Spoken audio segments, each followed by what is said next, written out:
अच्छा, अब हम जो डिस्कस करेंगे वो अगली दो कमांड को करेंगे, अपडेट और सिलेक्ट की। सेम वही वाला पहले वाला जो टेबल है जो हमने पहले बनाया हुआ था, पहली जो वीडियोज़ के अंदर जो हमने कमांड डिस्कस की थी डिलीट और इंसर्ट की, वो वाला टेबल है, उसी को यूज़ करेंगे। ठीक है, तो अपडेट कमांड का पहले जो बेसिक इसका जो सिंटैक्स होता है वो मैंने यहाँ पर लिखा हुआ है।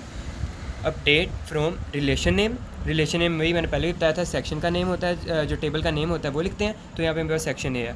फिर उसके बाद सेट वो चीज़ जो मैं अपडेट करवाना चाह रहा हूँ, मतलब जो चेंजिंग करवाना चाह रहा हूँ वो सेट होती हैं, और जो वेयर होती है जिसके अंदर से चेंजिंग करवाना चाह रहा होता हूँ वो वेयर होती है। ठीक है, ये इसका बेसिक सिंटैक्स है। क्वेश्चन मेरे पास इस तरह से आएगा, वो कहेंगे कि update the name and GPA of roll number 6161। ये देखें यहाँ पर ही रोल नंबर 6161 ये है, ये मोहम्मद का है। ठीक है, अब इसको मैं चेंज कराना चाह रहा हूँ, इसका जो नेम है वो क्वार्टर में लेकर जा रहा हूँ, और जो इसका जीपीए है वो 3 पे लेकर जा रहा हूँ। पहले इसका जीपीए 2 पे है, तो इसका जीपीए भी चेंज करवा रहा हूँ और इसका नेम भी चेंज करवा रहा हूँ। और इसके बाद इसी के अंदर दूसरा भी उसने क्वेश्चन डाला हुआ है कि also update the lab group of all the students having GPA 3.2 to D2। जितने भी बच्चे हैं वो कह रहा है जिनका जीपीए 3.2 आया हुआ है, उनका जो लैब ग्रुप है उसको D2 कर दो। ठीक है, अभी दे रहे हैं तो 3.2 एक ही बच्चे का जीपीए आ रहा है, ये फैज़ान, उसके अंदर जो उसका लैब ग्रुप है वो A2 है। तो जब मैं ये वाली कमांड डाल दूंगा तो वो इसका लैब ग्रुप जो है यहाँ पर वो D2 कर देगा। ठीक है, अब इसमें ये एक चीज़ आ गई। उसके बाद अब इसका मैं किस तरह से इसको बनाऊंगा, इसका किस तरह से कमांड लिखूंगा। तो अपडेट फ्रॉम, फिर वही वाला सीन आ गया कि यहाँ पर इसका टेबल का नेम लिखेंगे, सेक्शन ए, सेट के अंदर अब मैं वो वाली चीज़ें करता हूँ जो मुझे चेंज करवानी है।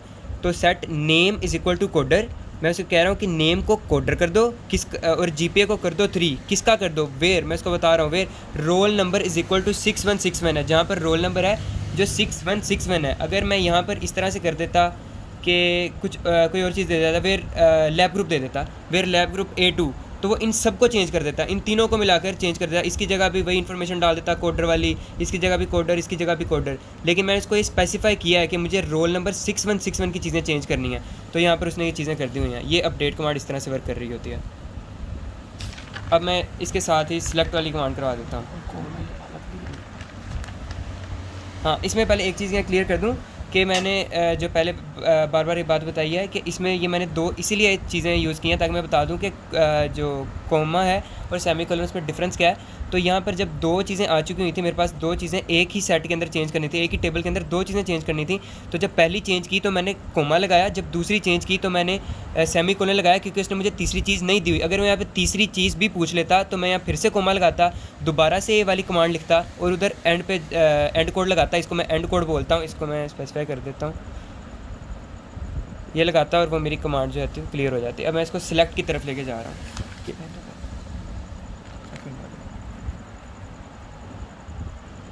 और इसमें एक चीज़ की अभी उसने दूसरी चीज़ भी पूछी हुई है इसके साथ ही, कि जो लैब ग्रुप है सेट कर दो लैब ग्रुप को D2, जैसे ये कह रहा है D2 कर दो, किसका करना है, जिसका जीपीए 3.2 है। अब जितने भी बच्चों का मेरे टेबल के अंदर जीपीए 3.2 होगा वो उसको कर देगा D2। अब यहाँ पे फॉर्चुनेटली एक ही का है तो वो यहाँ पर एक ही को चेंज करेगा, इसी को D2 कर देगा, इसको यहाँ से A2 की जगह D2 कर देगा। ठीक है, और इसमें अब ऐसा होता है कि दोबारा से जब ये आप लिख रहे होते हैं दूसरी कमांड आ जाती है तो उसमें ये अपडेट फ्रॉम सेक्शन ये दोबारा लिखने की ज़रूरत नहीं होती, क्योंकि हम यहाँ पे कोमा लगा रहे हैं तो मुझे बता रहे हैं कि मेरा यही वाला ऊपर वाला फंक्शन यूज़ कर और इसी के साथ मुझे ये वाला अगला परफॉर्म करना है। ठीक है, अब मैं सिलेक्ट की तरफ जा रहा हूँ। सिलेक्ट में जो बेसिक मेरे पास कमांड होती है ना, जो बेसिक सिंटैक्स होता है वो इस तरह से होता है कि सिलेक्ट कॉलम 1 कॉलम 2 इस तरह से चल रहा होता है, फ्रॉम रिलेशन नेम यानी कि टेबल नेम, उसके बाद फिर मैं आगे उसको कंडीशन दे देता हूँ। अब मैं क्वेश्चन इसका लिखा है मैंने कि return list of students whose GPA is greater than 2.0।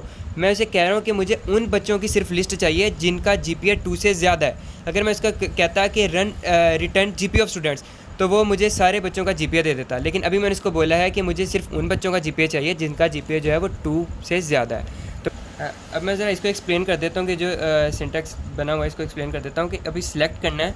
मैंने उसको बताया था कि कॉलम यानी एट्रीब्यूट नेम, तो सिलेक्ट नेम और जीपीए, जैसे कि यहाँ से अब ये नेम लेगा, जीपीए लेगा, फ्रॉम कहाँ से मैंने यहाँ पे बताया था कि रिलेशन नेम यानी कि टेबल का नेम, फ्रॉम सेक्शन ए, और वेयर जहाँ पर ये मैंने उसको कंडीशन दी हुई है, एक उसको मैंने इसके अंदर लॉक कर दिया कंडीशन के अंदर कि उन लोगों का मुझे जीपीए की लिस्ट चाहिए जिनका जीपीए 2 से ज़्यादा है, सबकी नहीं चाहिए। तो मैं यहाँ पर एक और यहाँ पे कंडीशन ऐड करूँगा, वेयर जीपीए ग्रेटर दैन 2, ठीक है, और यहाँ पर ही मैंने इसको सेमीकोलन लगा के बंद कर दिया। अगर मुझे ये वाली कंडीशन ना होती, मैं उसको सिर्फ कहता कि मुझे GPA ऑफ स्टूडेंट चाहिए, तो मैं ये वाली कमांड यूज़ ना करता। नेम ये यहाँ पे आ जाता नेम GPA सेक्शन है, ठीक है, कि मुझे उसकी वो नेम भी दे देता और वो लिस्ट दे देता GPA वाली किसकी, सेक्शन A की, और मैं ये वाली इसको यहीं पे ख़त्म कर देता और ये वाला यूज़ ना करता, और यहाँ पर सेमीकोलन आ जाना था। अब इसमें एक और क्वेश्चन मैं ऐड कर लेता हूँ कि return all data of section A. वो मैं इसको कह रहा हूँ कि मुझे सेक्शन ए का सारा डाटा दोबारा से दे दो। तो यहाँ पर एक जो चीज़ यूज़ हो रही होती है वो स्टैरिक की चीज़ यूज़ हो रही होती है कि हम तब उस केस में क्या करते हैं कि इस तरह से सिलेक्ट ही लिखते हैं जब हमें ऑल कॉलम्स के बारे में बात आ जाए। अब ये है कि स्टैरिक इस स्टैरिक की जो कहाँ पे यूज़ होता है कि asterisk is use for selecting all the columns. जब हम सारे ही कॉलम्स को सिलेक्ट कर रहे होते हैं ना, तो वहाँ पर स्टैरिक लगा लेते हैं। जैसा कि यहाँ पर अब मैं स्टैरिक लिख दूँगा और उसके बाद मैं यहाँ पे करूँगा फ्रॉम सेक्शन ए। अब वो करेगा क्या कि सारे कॉलम्स, ये कॉलम, ये कॉलम, ये कॉलम, ये कॉलम, ये सारे सिलेक्ट करेगा और इन सब का डाटा मुझे दे देगा। अब अगर मैं ये स्टैरिक की ये प्रॉपर्टी है कि वो सारों को सिलेक्ट करवा देता है, सारे कॉलम्स को सिलेक्ट करवा देता होता है।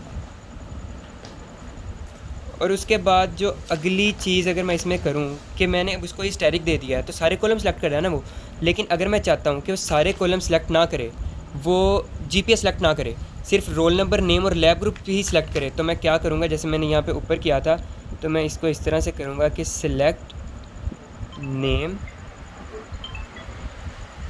Lab group. ये देखें मैं सेम टू सेम उसी तरह लिख रहा हूँ जिस तरह से पहले लिखे थे कि L कैपिटल G कैपिटल और रोल नंबर भी है, इसको इस तरह से कर लो। अब वो क्या करेगा, वो सिर्फ इन्हीं तीनों को सिलेक्ट करेगा। फ्रॉम कहाँ से करना है उसको मैं अब ये बता दूंगा, सेक्शन ए से। अब यहाँ पर वेयर की कमांड यूज़ नहीं होगी और यहाँ पे सेमीकोलन से बंद हो जाएगा। वेयर की कमांड यूज़ इस वजह से नहीं होगी क्योंकि मैं इसको कोई कंडीशन दे ही नहीं रहा। यहाँ पर मैंने वेयर की कमांड इसलिए यूज़ की क्योंकि उसको मैंने एक कंडीशन के अंदर लॉक कर दिया था कि मुझे GPA 2 से बड़े वाले चाहिए। अगर मैं यहाँ पर ही छोड़ देता ना तो मुझे सारे GPA दे देता। तो इस तरह सिलेक्ट की कमांड भी यहाँ पर ख़त्म हो जाती है। और जब भी क्वेश्चंस के अंदर अक्सर ये क्वेश्चन होता है कि कहाँ पर सिलेक्ट यूज़ करना है, जब भी क्वेश्चन में वो आपको कह रहा हो कि return this data, return this, तो जहाँ पर भी रिटर्न आ जाए तो वहाँ पे आपने समझ जाना है कि मुझे सिलेक्ट की कमांड यूज़ करने को कह रहा है।